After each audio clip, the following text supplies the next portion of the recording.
a fim de darmos sequência a essa série de pregações sobre o Evangelho de João, sendo que nós nos encontramos nesse momento no capítulo 17, examinando a oração sacerdotal de Cristo.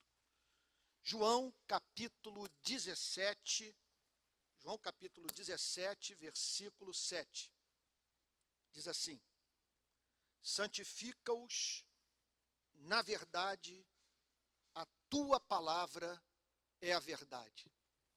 Que a partir de agora, segundo a sua misericórdia que não tem fim, nosso Deus e Pai envie o seu Espírito para iluminar o texto, de modo que entendamos o seu significado e sejamos transformados pela verdade. Em nome de Jesus. Amém. Irmãos queridos, esse verso é central para nós entendermos uma das doutrinas mais importantes das Sagradas Escrituras, que é a doutrina da santificação, que trata desse processo mediante o qual a vida do discípulo de Cristo é progressivamente transformada, a fim de que,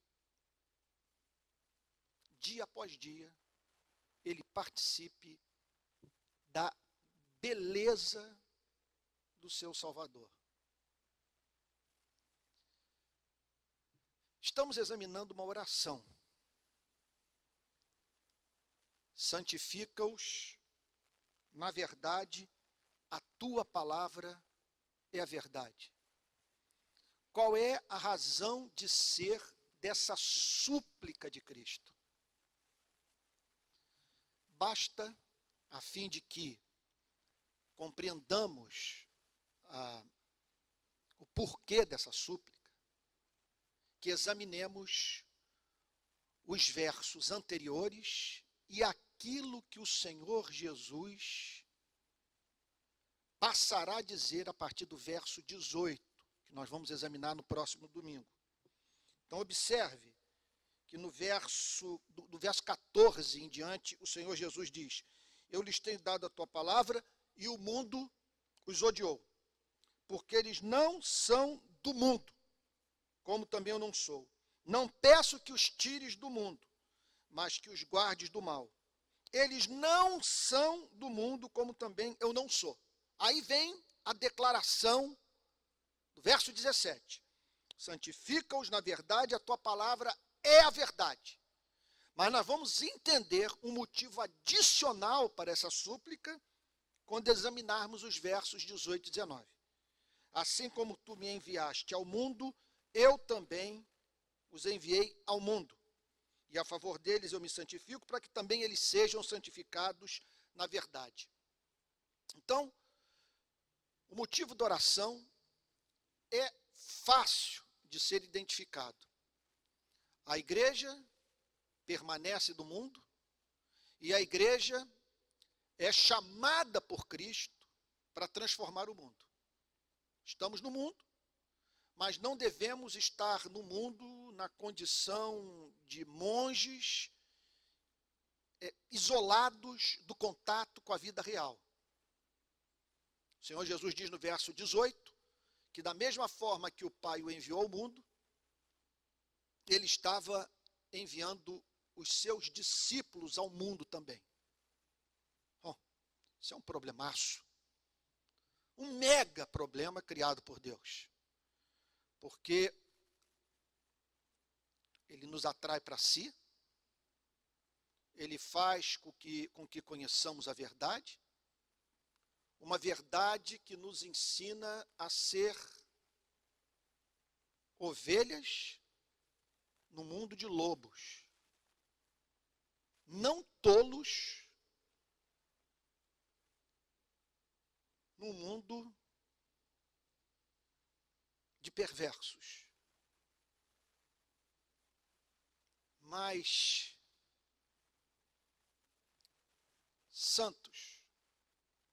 no mundo em rebelião. Doces, amáveis, compassivos, longânimos, misericordiosos, no mundo de ódio.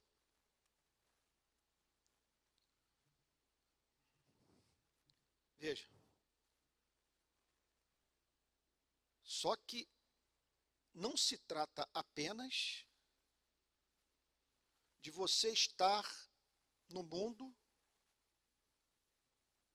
procurando manter esses valores de modo passivo,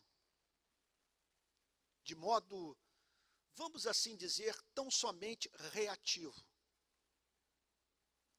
O Senhor Jesus chama a igreja para a proatividade, para o engajamento, para a transformação histórica.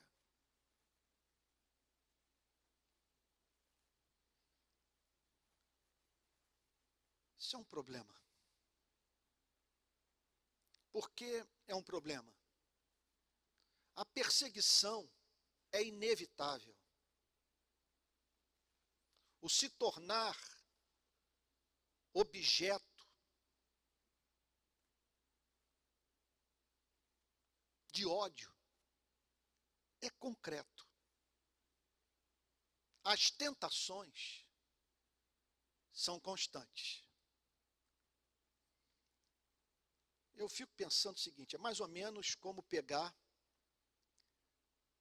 a Rani. Quem é a Rani?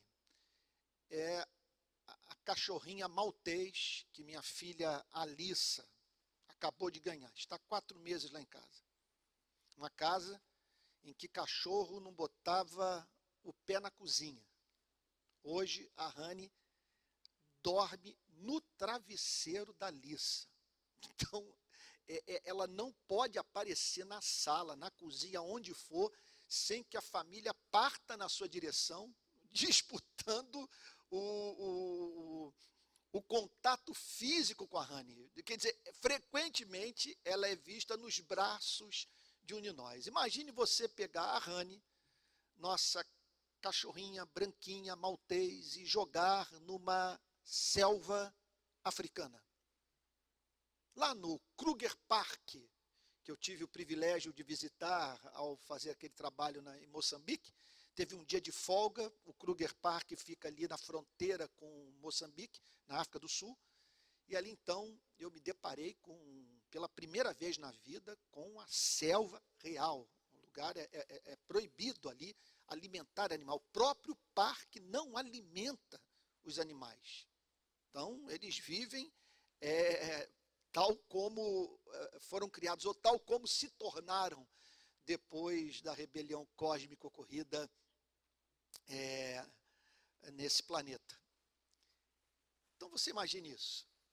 A Rani ali, cercada por búfalos, leões, jacarés, serpentes.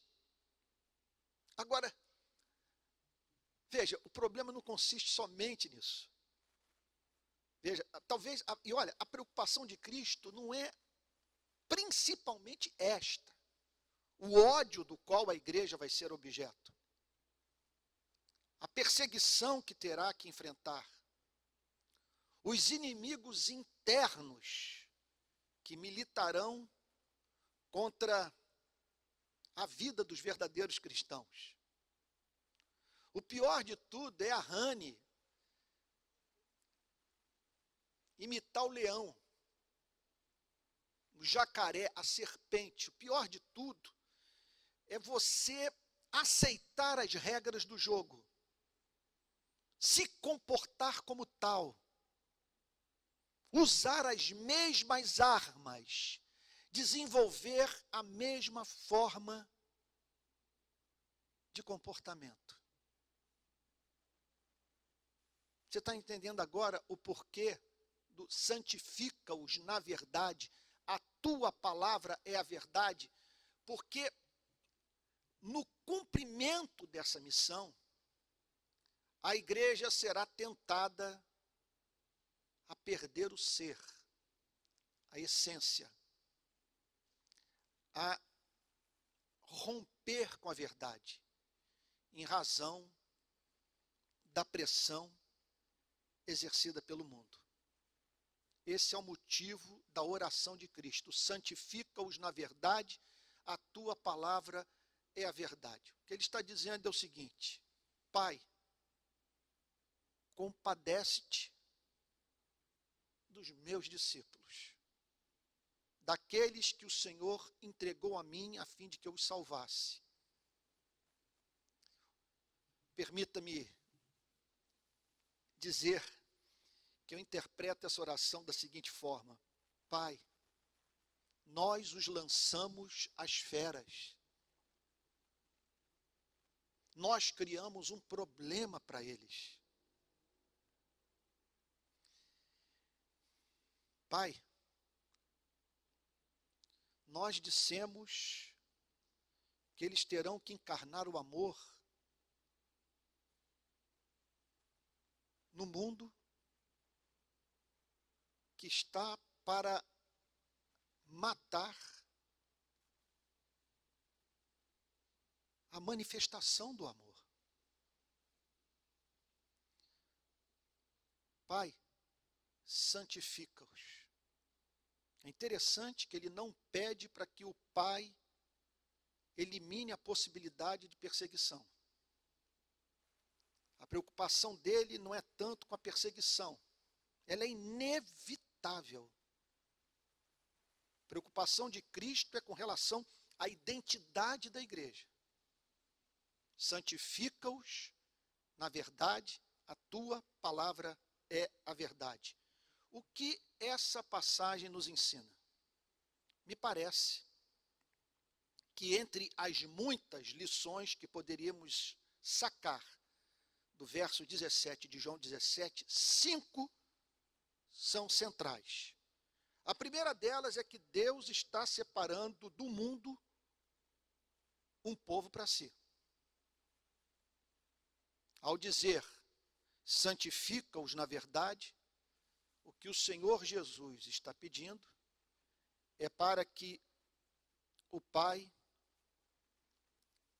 mantenha esse povo separado do restante da humanidade que não conhece o sentido do exercício do amor que tem como objetivo a glória de Deus.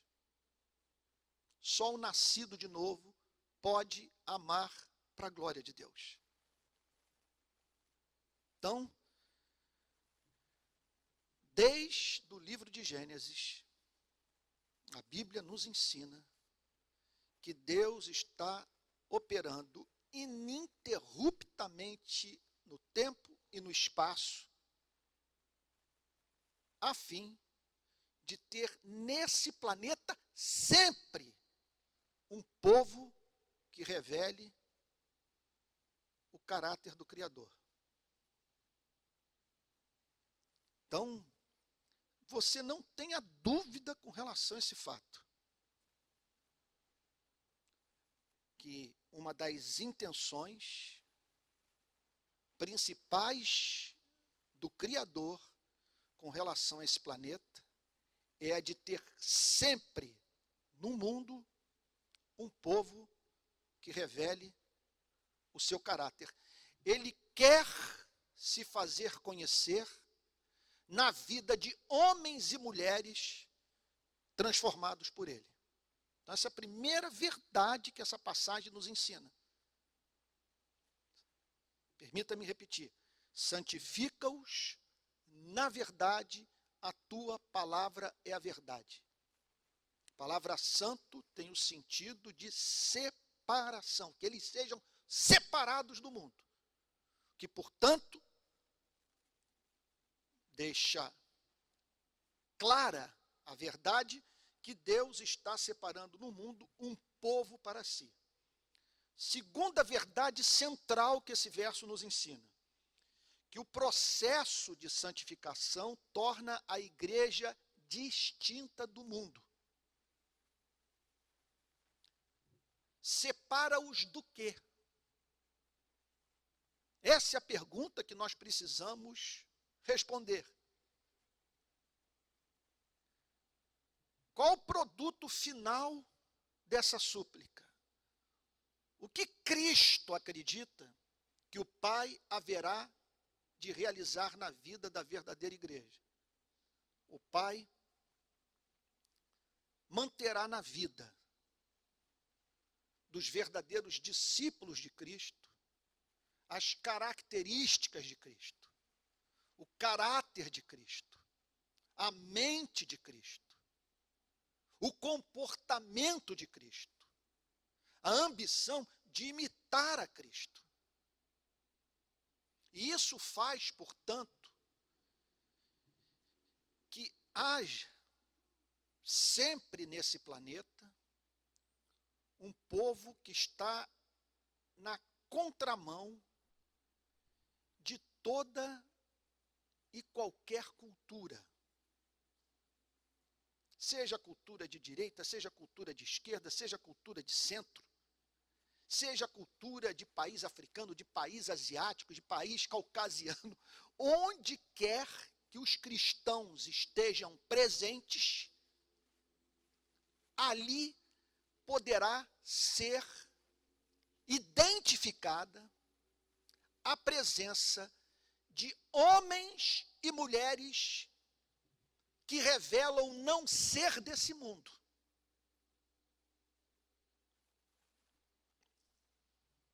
Portanto, em que esfera for de envolvimento pessoal desses homens e dessas mulheres, ali estará estampada as características do cristianismo autêntico.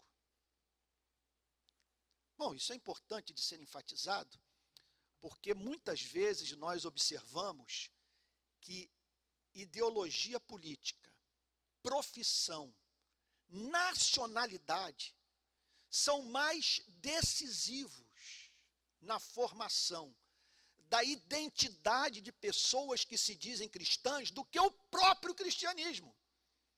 É muito preocupante quando você vai fazer uma visita a um grupo de médicos, ou, sei lá, de professores, ou de policiais, e percebem que todos pensam da mesma maneira, inclusive os cristãos.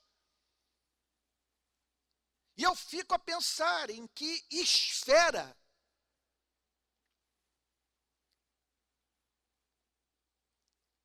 de atividade pessoal, seja laborativa, seja política, seja artística, o cristão não será visto como um inconformado, como um perturbado, como alguém que está sempre a dizer, não era para ser assim.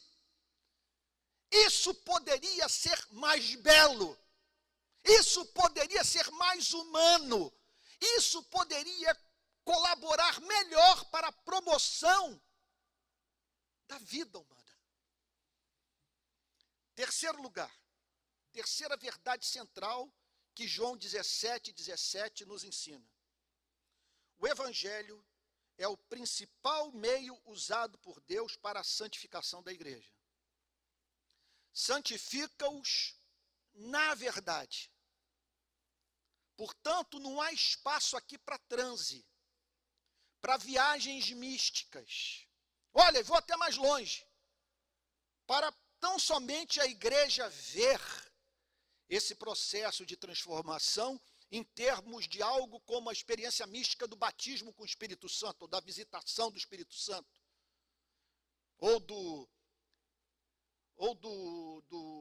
fogo pentecostal, a todos visitando, num culto de adoração a Deus. Porque Jesus está falando de um contato com a verdade. Ele está falando de uma experiência cognitiva, visceral também, mas que envolve concomitantemente a mente e o coração. Trata-se, portanto, de algo progressivo, experimental, caracterizado por batalha diária.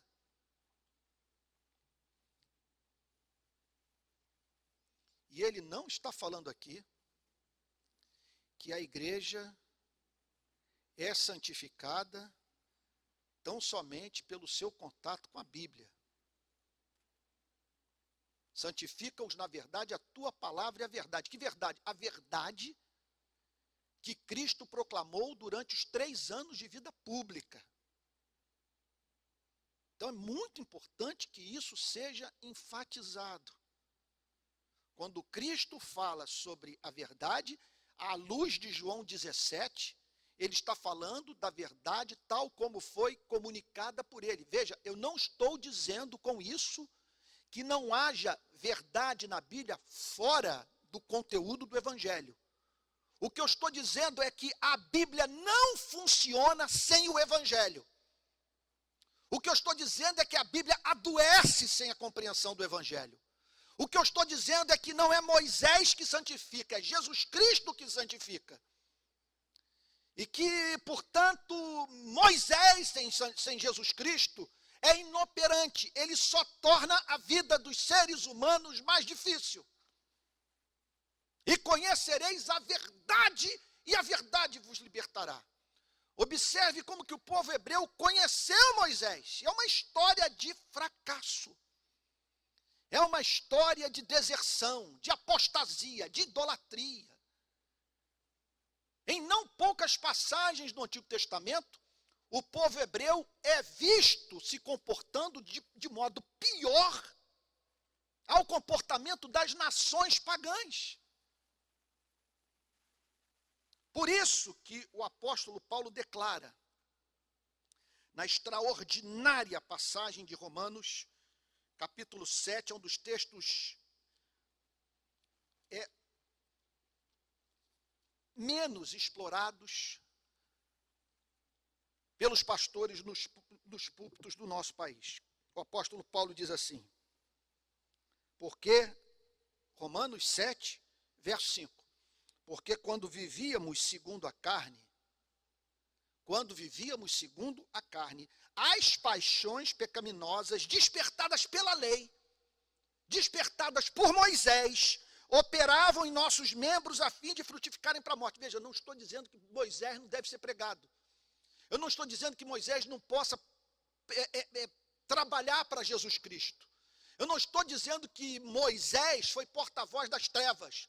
O que eu estou dizendo é que a pregação de Moisés teve sempre como objetivo despertar os seres humanos para a necessidade da graça, de modo que pregar Moisés sem pregar Jesus Cristo significa transformar a igreja numa usina de pessoas neuróticas.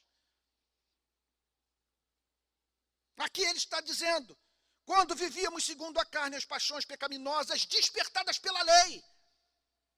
Então o sujeito passou a participar de um seminário de 1 ano sobre a sexualidade sadia na igreja e se transformou num tarado. A ética se voltou contra ele. Provocou o seu inconsciente. Despertou paixões das quais ele não tinha conhecimento. Fez com que ele desejasse o proibido, pelo simples fato de ser proibido. O levou ao ressentimento em relação a Deus. Fez com que ele passasse a ver Deus como caprichoso. As paixões pecaminosas despertadas pela lei operavam em nossos membros a fim de frutificarem para a morte. É o apóstolo Paulo dizendo, essa foi a minha experiência nas sinagogas. Eu frequento sinagoga desde criança. E eu nunca vi tanta gente doida, tanta gente obcecada com sexo, com dinheiro, com poder, como eu vi naquelas instituições religiosas, até o dia que eu conheci o Evangelho libertador de Jesus Cristo. Então, quando Jesus diz, santifica-os na verdade, a tua palavra é a verdade, o Senhor Jesus está falando sobre a verdade tal como foi comunicada por Ele, na forma de um evangelho. Um evangelho. E o que é o evangelho?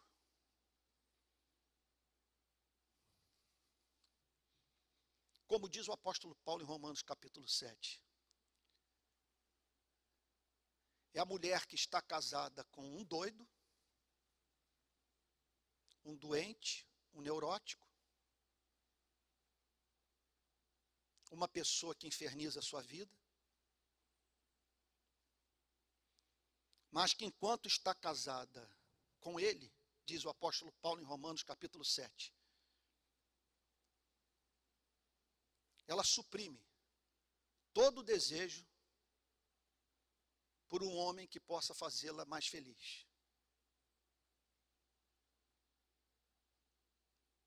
Aí um dia, diz o apóstolo Paulo, essa mulher olha para o marido só que dentro de um caixão. Ele está morto. Ela não tem mais que temer suas ameaças. Não tem mais que se submeter às suas imposições. E é livre para ir para a cama com outro homem. E o apóstolo Paulo diz, essa é a condição daquele que conheceu o evangelho libertador de Jesus Cristo. Sua vida pode ser comparada à vida dessa mulher. Ele olha para a lei e não tem mais medo da lei, porque ele não está mais casado com a lei. Ele morreu para a lei. E agora se relaciona com alguém muito mais interessante, que não o ama por ele ser belo, mas que por amá-lo o torna formoso. Talvez você esteja dizendo, pastor, o senhor enlouqueceu. Veja comigo, Romanos capítulo 7, verso 1. Ou vocês não sabem, irmãos, pois falo aos que conhecem a lei, que a lei tem domínio sobre uma pessoa apenas enquanto ela está viva. Por exemplo, a mulher casada está ligada pela lei a seu marido, enquanto ele vive. Mas se o marido morrer, ela ficará livre da lei conjugal. De modo que será considerada adúltera se enquanto o marido estiver vivo, ela se unir com outro homem. Mas se o marido morrer, ela estará livre da lei e não será adúltera se casar com outro homem. Ora, o outro homem na nossa vida chama-se Jesus Cristo. E esse marido que pede o que nós não conseguimos cumprir, chama-se lei. Assim, meus irmãos, também vocês morreram para a lei por meio do corpo de Cristo, para que pertençam a outro, a saber, aquele que ressuscitou dentre os mortos, a fim de que frutifiquemos para Deus, a fim de que sejamos santos. É o evangelho que santifica. E é isso que o Senhor Jesus pede ao Pai. Pai, santifica-os à luz dessa mensagem desneurotizante, que não sobrecarrega o ego com tolices, que pede o que é razoável e viabiliza o razoável que demanda. Quarta verdade sobre João 17:7, ou 17:17. Ser santo é ser como Cristo. O santo não define o seu caráter,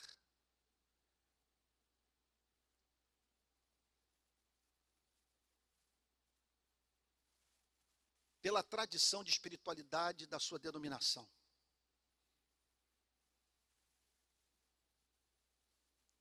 Ou pela sua simpatia ideológica. O que define o caráter do santo é a pessoa de Jesus Cristo. quando ele diz santifica-os na verdade, a tua palavra é verdade, ele não está pedindo para que a igreja seja identificada com a moral burguesa, conservadora, ou com a moral progressista, relativista. Ele está pedindo para que essa igreja reproduza o caráter de Cristo. O que Jesus anela é que este mundo esteja povoado por pequenos cristos. Então, qual é a tarefa da igreja? Reproduzir na história o caráter de Cristo. Viver a vida de Cristo. Portanto, isso fará com que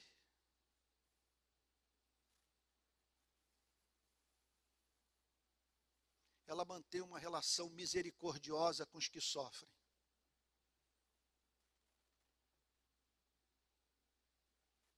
Essa gente será encontrada entre os pobres, porque o Senhor Jesus declara que ele foi enviado para pregar o evangelho aos despossuídos. Quando ele nasce, Maria faz uma oração. E olha a oração que Maria fez. Nascimento de Cristo. Aí a sua mãe, Maria, resolve fazer uma súplica, ou expressar a sua gratidão. E olha o que ela diz. A minha alma engrandece ao Senhor. O meu espírito se alegrou em Deus, meu Salvador, porque ele atentou para a humildade da sua serva. Ele não nasceu na Vieira Solto. Nasceu na Rocinha. Ele não nasceu em Atenas, ou no Palácio de Herodes. Ele nasceu em Belém e foi criado em Nazaré. Atentou para a humildade da sua serva, pois desde agora todas as gerações me considerarão bem-aventurada. Porque o poderoso me fez grandes coisas. Santo é o seu nome, a sua misericórdia vai de geração em geração sobre os que o temem. Agiu com seu braço valorosamente. Dispersou os que no coração alimentavam pensamentos soberbos. Derrubou dos seus tronos os poderosos e exaltou os humildes. Encheu de bens os famintos e despediu vazios os ricos. Amparou Israel, seu servo, e fez a fim de lembrar-se da sua misericórdia a favor de Abraão e da sua descendência para sempre, como havia prometido a seus pais. Não há reprodução na vida de Cristo, ou da vida de Cristo, quando essa igreja é encontrada preocupada apenas com sexo, tabaco e álcool. Se essa igreja quer reproduzir a vida de Cristo, ela tem que ver Cristo em ação no Novo Testamento, nos 4 evangelhos. E nos 4 evangelhos ele é encontrado nas ruas. Ele é visto muito pouco no templo e quase nunca na sinagoga. Ele está nas ruas alimentando os famintos, curando os enfermos, pregando as boas novas aos quebrantados de coração, expelindo espíritos malignos e ensinando aqueles que dele se aproximavam a se comportar como gente. E por fim, João 17:17 nos ensina uma quinta e central lição. A santificação é obra da graça soberana de Deus. Santifica-os na verdade. Por que a oração? Porque a Bíblia não é suficiente. Porque santifica-os na verdade. Porque se essa igreja tiver só a verdade, sem o concurso da obra do Espírito Santo, ela não vai ver beleza na verdade. Ela não vai ver excelência na verdade. O seu comportamento não se tornará original, espontâneo, cheio de brilho, vício e vida. Não haverá simetria de caráter. Santifica-os na verdade, a tua palavra é a verdade. Portanto, para que a verdade opere na vida da igreja, essa verdade tem que alcançar a mente. O aparelho cognitivo, aquilo que alguns chamam de ego, tem que invadir o inconsciente. Essa verdade tem que atuar no campo das afeições, gerando afeições santas, como diz o grande Jonathan Edwards. Portanto, 5 lições nós encontramos nesse verso central para a nossa compreensão da doutrina da santificação. Santifica-os na verdade, a tua palavra é a verdade. Por que essa oração? Porque a igreja está no mundo e foi enviada para transformar o mundo. Isso envolve perseguição e tentação. Essa igreja, portanto, corre o risco de, em razão da pressão sofrida, de deixar de ser ovelha para se comportar como lobo. Por isso a súplica, santifica-os na verdade.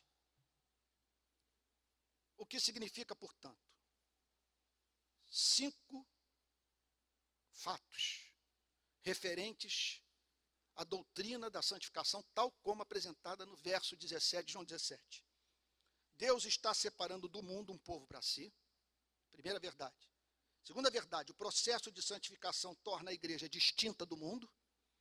Terceira verdade, o evangelho é o principal meio usado por Deus para santificar a igreja. Quarta verdade, ser santo é ser como Cristo. E quinta verdade, a santificação é obra da graça de Deus. Vamos para a aplicação? Quais as consequências práticas do que vimos para a sua e para a minha vida? Eu gostaria de falar sobre essas consequências práticas na forma da apresentação de 5 perguntas que eu gostaria que você respondesse. Vamos lá? Primeira questão. Você tem consciência da extraordinária obra que Deus está realizando em sua vida? Você tem consciência que foi santificado, que foi separado, que você conheceu a verdade, teve contato com a beleza, se afeiçoou pelo que é belo e anelou reproduzir a formosura de Deus em sua vida? Certamente você, como eu, é tentado manhã, tarde e noite. Eu não tenho trégua, não tenho descanso. Tentações de todas as naturezas. Mas é evidente que algo aconteceu na minha vida. Algo aconteceu na sua vida. Só o fato de você ter consciência dessas dessas tentações, é revelador do fato, ou da verdade, de que agora você está remando contra a correnteza.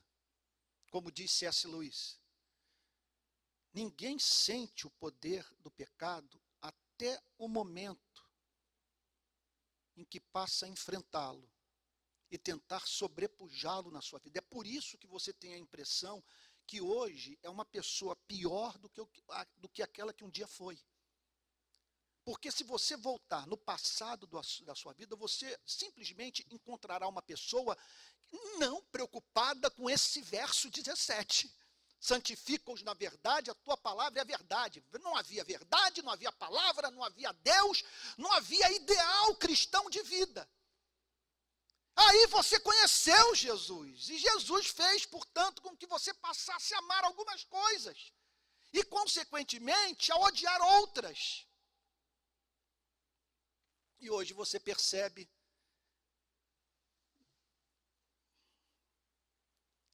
que os gregos estavam errados. Os gregos ensinavam, e isso é encontrado em Platão e Aristóteles, que se você souber o que é correto, você haverá de praticá-lo.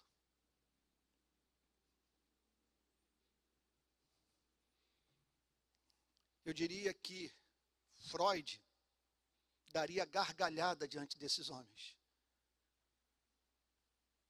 dizendo para eles, olha, daqui a 2000 anos,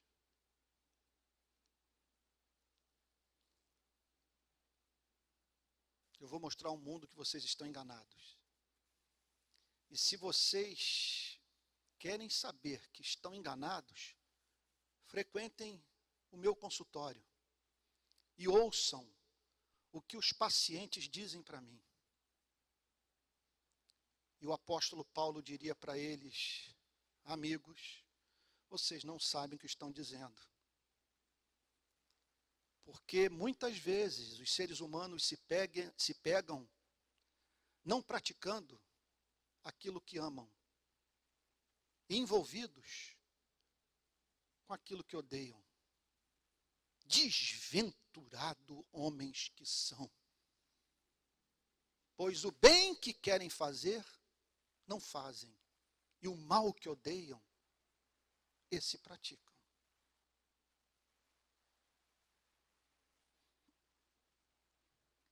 Portanto, somos justos e pecadores, justificados pela graça de Deus mediante a fé, mas ainda lidando com o que resta de Adão em nossas vidas. Pela bondade de Deus, entretanto, embora não sejamos hoje o que gostaríamos de ser, podemos dizer quem Ele é. Eu não conheço o suficiente, não conheço muito bem. Uma coisa eu sei, eu era cego e agora vejo. Você tem consciência disso? O que mudou na sua vida não é que você se tornou membro da igreja presbiteriana, você se tornou uma pessoa de alma religiosa. O grande fato sobre sua vida é que Ele o amou. Ele fez com que a verdade atingisse sua mente e o seu coração. E agora é claro que você é encontrado muitas vezes se lamentando, porque você está na luz, enxerga o que não conseguia ver. Contudo, não é a verdade completa sobre sua vida aquilo que você gostaria de ser, mas não é. É verdade também sobre sua vida, que você foi libertado pela verdade. E a maior prova desse fato é que hoje você carrega na sua consciência essas preocupações. Como lidar com elas? Eu vou dizer o que eu faço. Eu não confio nas minhas emoções, porque eu posso acordar chorando, comovido, de amor por Cristo, e no meio da tarde, acometido por uma tentação que faz com que eu diga para mim mesmo, se eu não satisfizer esse desejo, eu terei que procurar terapia.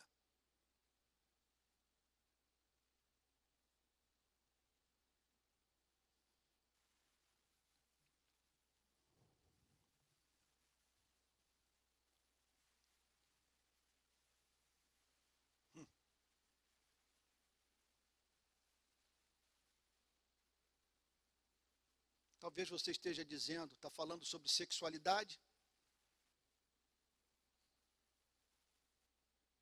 Não apenas isso, muito mais do que isso. Desejo de esmurrar pessoas.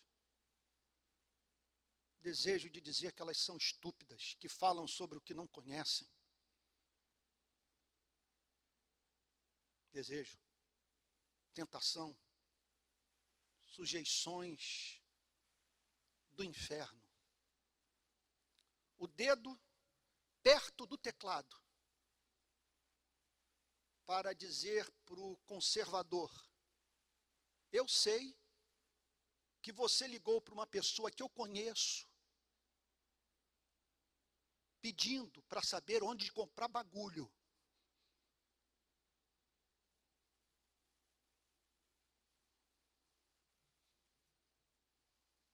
Ou chegar para o progressista: eu sei que todo esse discurso, até hoje, não o moveu a entrar numa favela, a ajudar um pobre. Você fala sobre ideologia de esquerda, mas não, eu não vejo você, na prática, lutando por essas pessoas pelas quais você diz estar pronto para morrer. Então, em meio a essas contradições todas, ao não que você tem que dizer para o instinto de agressividade, ao não que você tem que dizer para as suas paixões sexuais, ao não que você tem que dizer para tantos outros desejos que o assomam, em meio a tudo isso, por que eu não enlouqueço? Porque eu aprendi a ser cara de pau.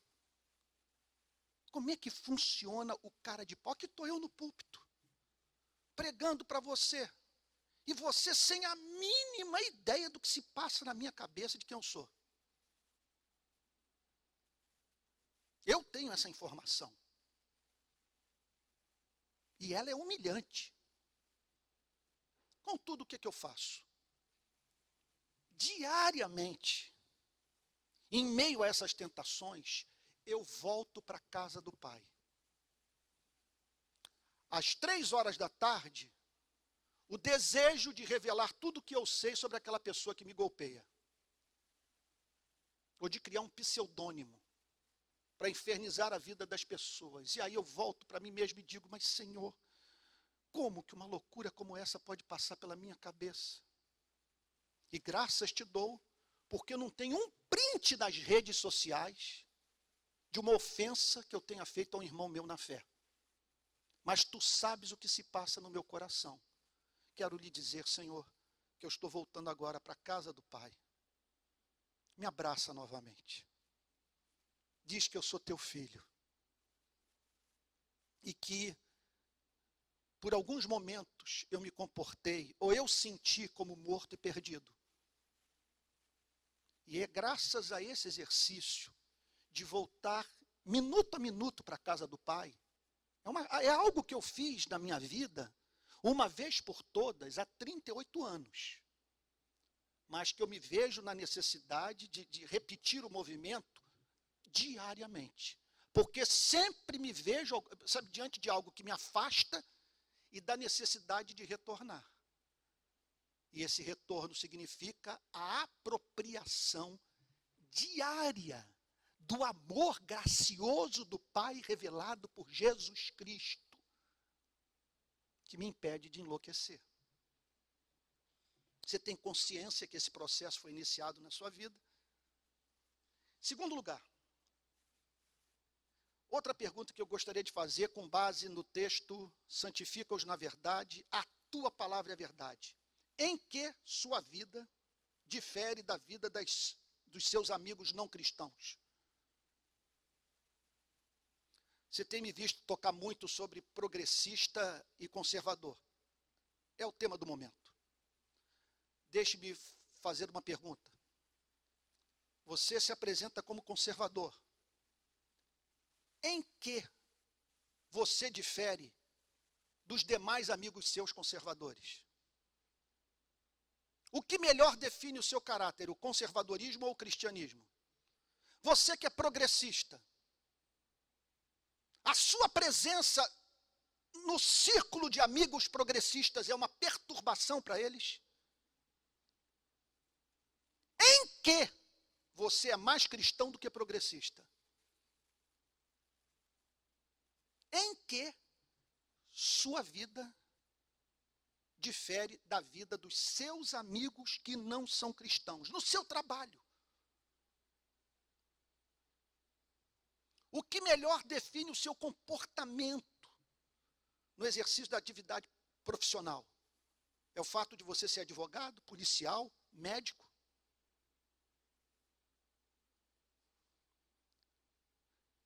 Sabe, em que o cristianismo faz diferença do ponto de vista da sua relação com a cultura presente no tipo de atividade profissional que você exerce? Você poderia dizer que é mais cristão do que baiano, mineiro, paulista ou carioca? Vou até mais longe. Você poderia dizer que trabalha diariamente para que o seu temperamento seja santificado pela graça de Deus, que obviamente há elementos no seu temperamento que militam contra a sua santificação, da mesma forma que eu os percebo na minha vida. Terceira pergunta que eu gostaria de fazer para você. A sua relação com Deus é mediada pelo Evangelho?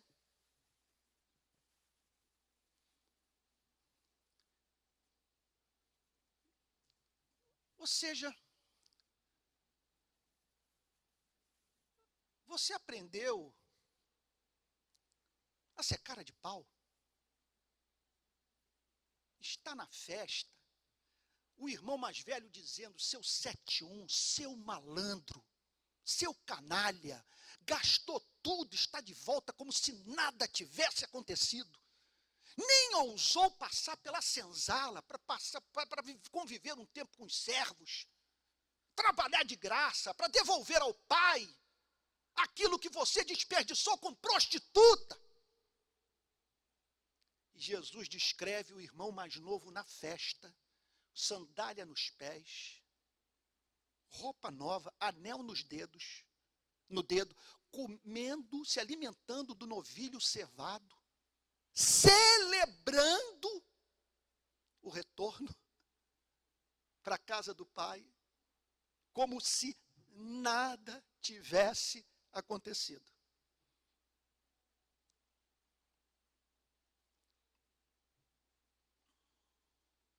Aí talvez você esteja dizendo, Antônio, eu nunca vi mensagem mais cretina e perigosa do que essa que você está trazendo. Eu me lembro, enquanto você fala, de um monte de canalha que usa desse seu discurso para dentro da religião justificar sua canalice. O que eu estou dizendo é que se você não acreditar no absurdo dessa mensagem,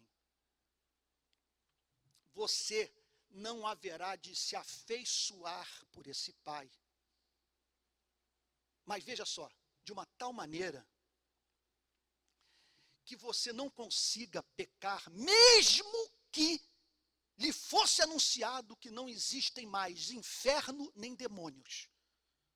Porque você está encantado por ele. Qualquer outra motivação na praxis cristã, eu diria o seguinte, é adoecedora do psiquismo humano. E se você é jovem, está na faixa dos 20, 22, 23 anos, não chegou ainda aos 30, eu garanto a você que você vai chegar na minha idade moído, destruído, odiando igreja, odiando casamento, odiando filho, odiando amigos. Porque Moisés é um péssimo senhor. Ele é bom para fazer o diagnóstico, mas o médico é Cristo.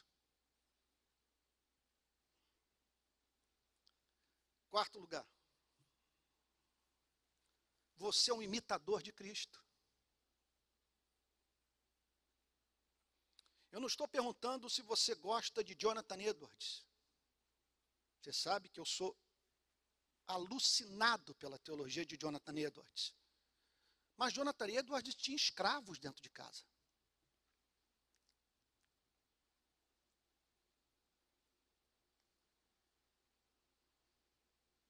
Eu não estou perguntando se você é puritano, se você é pentecostal, se você é wesleyano.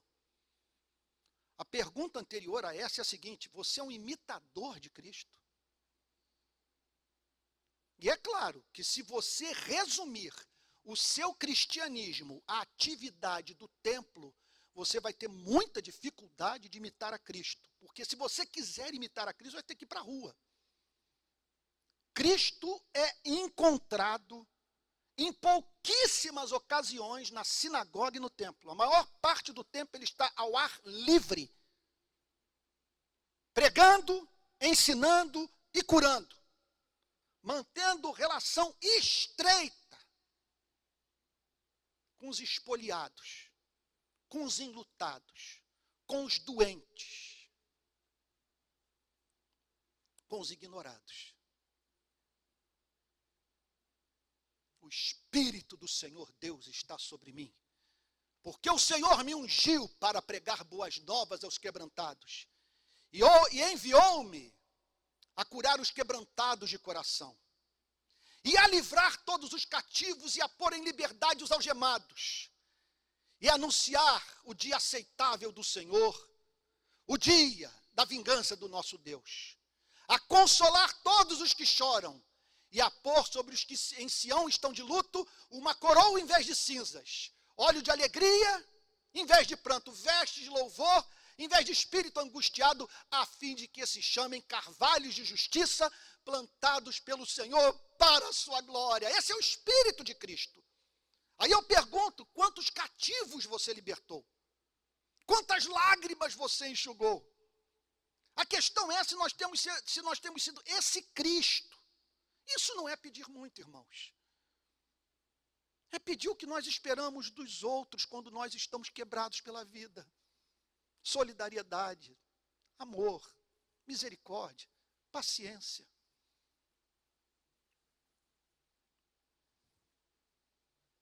E a última pergunta.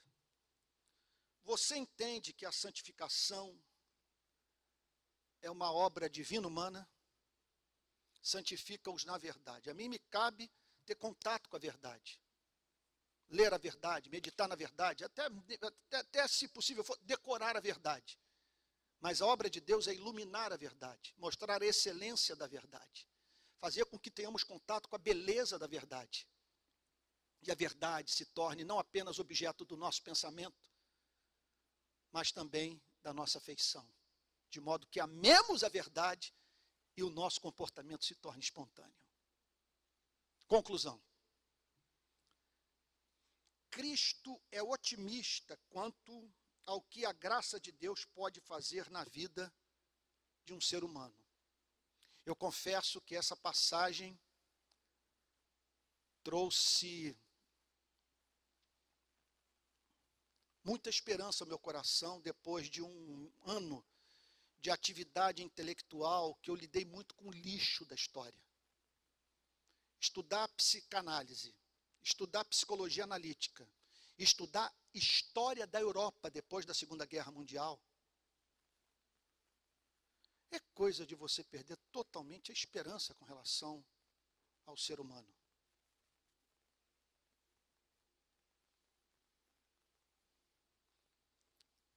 Freud chega ao ponto de dizer, olha, eu não sei se o comunismo vai resolver os problemas econômicos do mundo.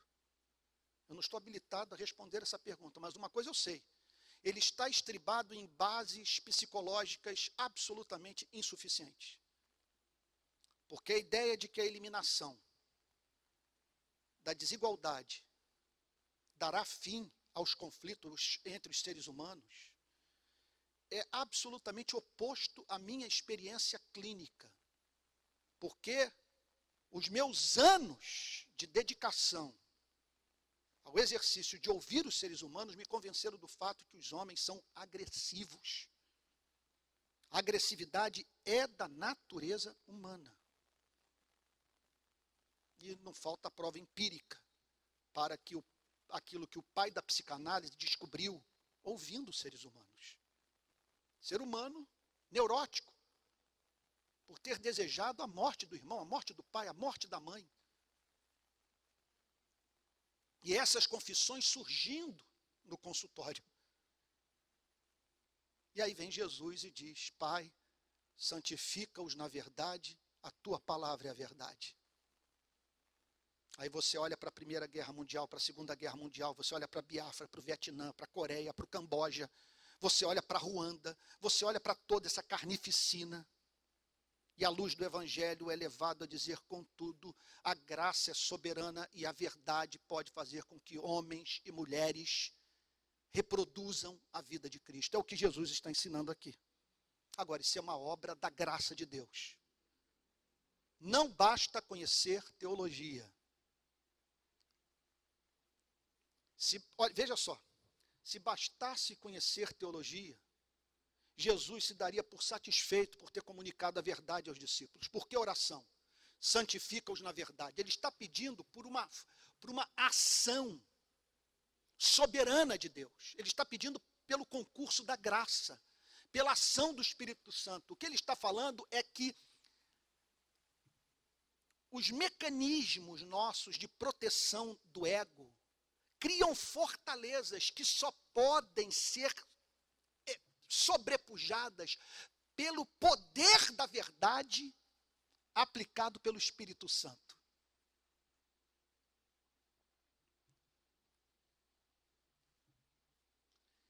Em que consiste o otimismo de Cristo? A verdade existe, é o que ele diz. A verdade pode ser conhecida pelo homem. O Senhor Jesus ensina essa verdade. E a verdade pode transformar o homem. E aí eu concluo com uma frase. Eu escrevi essa frase hoje cedo. A melhor, ontem à noite. Quando um ser humano conhece a verdade, veja, conhece a verdade e é transformado por ela, sua vida torna-se distinta do mundo e parecida com a vida de Cristo. Esse é o sentido de santifica-os na verdade, a tua palavra é a verdade. Vamos orar?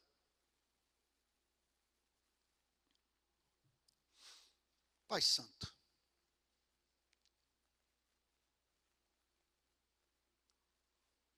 compadece-te de nós, pecadores.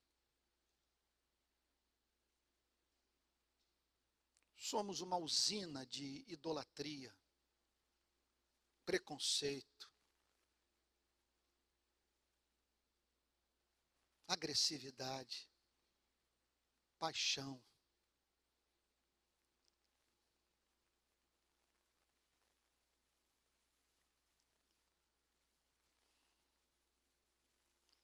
O que nós estamos fazendo hoje é correr para Ti. Mais uma vez voltamos para cuidar dos porcos e ficamos com fome. Mas hoje estamos retornando, Senhor.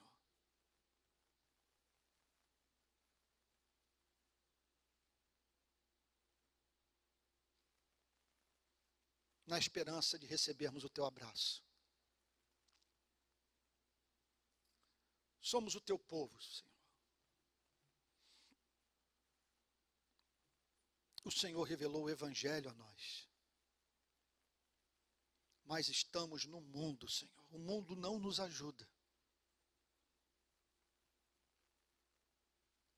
E o Senhor pediu resistência ativa, não resistência passiva. Assim como o Senhor foi enviado pelo Pai, o Senhor enviou sua igreja ao mundo.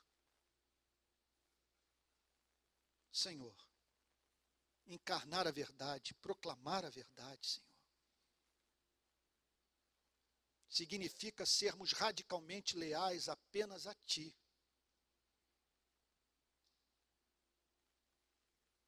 Isso traz problemas, Senhor.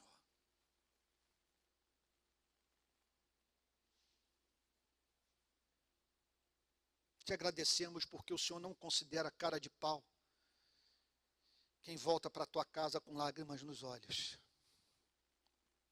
Lágrimas de arrependimento e contrição. Nós imploramos a Ti. Não permita que com o contato, com o saber deste século, com a cultura desse século, quais ideologias deste século que percamos o ser. Por isso, fazemos nossa a súplica do nosso Salvador. Santifica-nos na verdade. Tua palavra é a verdade. Em nome de Jesus, Senhor. Amém.